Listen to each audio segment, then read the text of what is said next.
ധ്യാനേട്ടൻ ഈ പറയുന്ന പോലെ ധ്യാനേട്ടൻ എന്നാണ് ധ്യാനം എന്നാണ് എന്താ വിളിക്കുന്നത് ധ്യാൻ ബ്രോ ഇഷ്ടംപോലെ പടം കണ്ടിന്യൂസ് ചെയ്യുന്നതാണ്. അപ്പോഴും എൻ്റെ മനസ്സിലിങ്ങനെ എപ്പോഴും ആലോചിക്കുമായിരുന്നു എന്താണ് ധ്യാൻ ശ്രീനിവാസിൻ്റെ കൂടെ ഒരു പടം എന്നുള്ളത്. അതിൻ്റെ ഒരു ഉത്തരവാണ് ബാഡ് ബോയ്സ് ചെയ്തത്. പക്ഷേ നിങ്ങളുടെ ഒരു എൻ്റെ കഷ്ടകാലത്തിന് ബാഡ് ബോയ്സിൽ അതുവരെ എല്ലാ ഫുൾ ടൈമും എനിക്ക് ഡയലോഗും പരിപാടിയൊക്കെ ഉണ്ടായിരുന്നേ. ഇങ്ങേര് വന്ന ദിവസം പോലും എനിക്ക് ഡയലോഗ് ഉണ്ടായിരുന്നില്ല. എന്നിട്ട് ഈ പുള്ളി എന്നെ കാണുമ്പോൾ നിനക്ക് ഡയലോഗ് ഇല്ലെന്ന് പറഞ്ഞ് കളിയാക്കിക്കൊണ്ടേ ഇരിക്കുമായിരുന്നു. അപ്പോൾ ഈ പടത്തിൽ ഇങ്ങനെ തന്നെ എഴുതിയ സ്ക്രിപ്റ്റിൽ ഡയലോഗ് പറയാനുള്ള ഭാഗ്യം എനിക്ക് കിട്ടി. ഊമയാണ് ഈ പടത്തിൽ, അത് പറഞ്ഞില്ല. ദൈവമേ ഊമയാണ്, ഇതിലും ഇല്ലെന്ന് തോന്നുന്നു ഭാഗ്യം.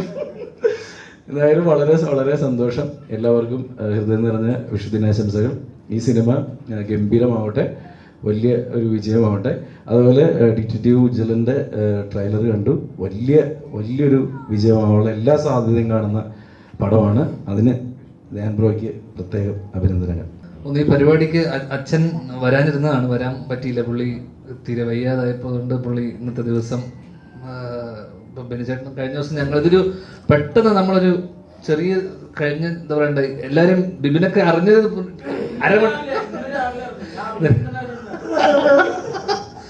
ഒരു ബാക്കിലുള്ള പലരും അറിഞ്ഞിട്ട് പോലും ഇല്ലാത്ത കുറച്ച് ആൾക്കാരുണ്ട്. അപ്പൊ നമ്മുടെ പടം ആയതുകൊണ്ട് നമ്മുടെ സുഹൃത്തുക്കളെയൊക്കെ നമ്മൾ വിളിച്ചു പോസ്റ്റ് അടിച്ചു. മിക്കവാറും അജുവിനോടും അജു ഇവിടെ ഉണ്ട്, അജു വരാന്ന് പറഞ്ഞിരുന്നു, ഞാൻ അറിയില്ല.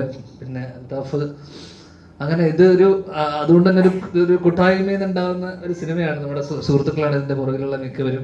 ബെനിച്ചേട്ടനുമായിട്ട് ഇപ്പോൾ കുറച്ചു കാലത്തെ പരിചയവും ഇതൊക്കെ ഉണ്ട്. ബെനിച്ചേട്ടനെ പറ്റി പറയുമ്പോൾ നമ്മളൊക്കെ ജനിക്കുന്നതിന് മുന്നേ ഈ ക്യാമറയും പിടിച്ച് നടന്ന മനുഷ്യനാണ്. ഞാൻ കഴിഞ്ഞ ദിവസം ബെനിച്ചേട്ടനോട് സംസാരിച്ചപ്പോൾ ഏതാണ് അവസാനം വലിയ സിനിമ ചെയ്തതെന്ന് ചോദിച്ചപ്പോൾ എന്നോട് അന്ന് പറഞ്ഞത് യോധ, നേപ്പാളിൽ നമ്മൾ കാണുന്ന പല ഫോട്ടോസും യോധയുടെ പല സ്റ്റിൽസും എടുത്തത് ബെനിച്ചേട്ടനാണ്. ഇതൊന്നും പറഞ്ഞില്ല. FKയുടെ സ്റ്റിൽ ഫോട്ടോഗ്രാഫേഴ്സ് അസോസിയേഷന്റെ പ്രസിഡന്റും കൂടിയാണ്. ഇതൊന്നും ആരും പറയുന്നില്ല. അപ്പൊ നാളെ നിങ്ങളൊക്കെ എന്തെങ്കിലും സ്റ്റിൽസും പരിപാടിയൊക്കെ മെമ്പർഷിപ്പ് എടുക്കണം. ഭയങ്കര സ്ട്രിക്റ്റ് ആളാണ്. ഫൈനൊക്കെ അടപ്പിച്ച് പലരെയും പുറത്തു നിർത്തിയിട്ടുള്ള ആളാണ് അല്ലേ. കഴിഞ്ഞ ദിവസം വരെ ഒരു കഥ പറഞ്ഞിരുന്നു. ആ രീതിയിൽ സരസനാണ്.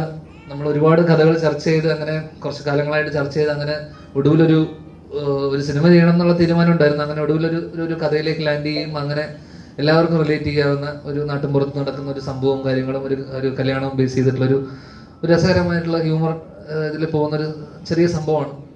എന്തായാലും ഇനിയുള്ള കാലത്ത് അത്യാവശ്യം പഴയതുപോലെ തട്ടിപ്പ് പരിപാടി നടക്കില്ല. നല്ല സിനിമകളുണ്ട്, തിയേറ്ററിൽ ഓടുന്നുള്ള തിരിച്ചറിവുള്ളത് കൊണ്ട് തന്നെ എല്ലാ കാലവും ഇത് നടക്കാത്തതുകൊണ്ട് അതുകൊണ്ട് തന്നെ ഇനി മുന്നോട്ട് കണ്ടല്ലോ ഉജ്ജ്വലൻ 2.0. ഞാൻ അവന്മാരോട് 100 തവണ പറഞ്ഞതാണ് അത് വെക്കില്ലേ അവന്മാരതൊക്കെ ഇട്ടു. എന്തായാലും അതിന് ട്രെയിലർ ആശംസ പറഞ്ഞത് നന്ദി, താങ്ക് യു. എന്തായാലും എല്ലാവർക്കും വീണ്ടും ഹാപ്പി വിഷു. Thank you. എല്ലാവരും ഈ ഒരു ദിവസം വന്നതിന് ഒരുപാട് സന്തോഷം. Thank you.